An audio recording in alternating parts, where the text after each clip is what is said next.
Assalamualaikum warahmatullahi wabarakatuh. Nami abdi Hilda Murah Sahara. Abdi di kelas 12 MIPA hiji.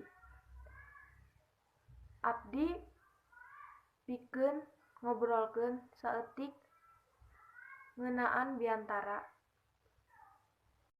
Pengertian biantara. Kegiatan nyarita pikeun nepikeun maksud atawa ngajelaskeun hiji persoalan ka jalma rea.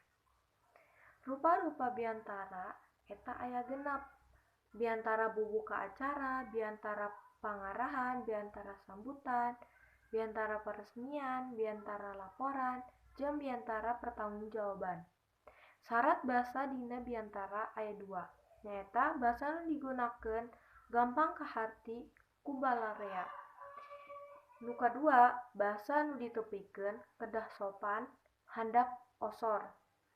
Nah, struktur biantara eta aya 3, bubuka, eusi, jeung panutup.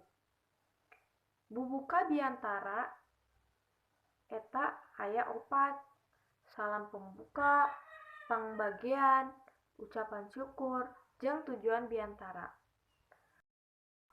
Eusi biantara biasana luyu jeung acara.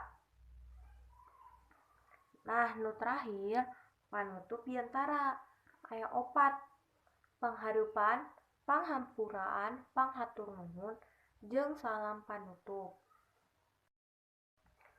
Eta wae nu tiasa ku abdi dicarioskeun. Hampunten upami aya kalepatan. Wassalamualaikum warahmatullahi wabarakatuh.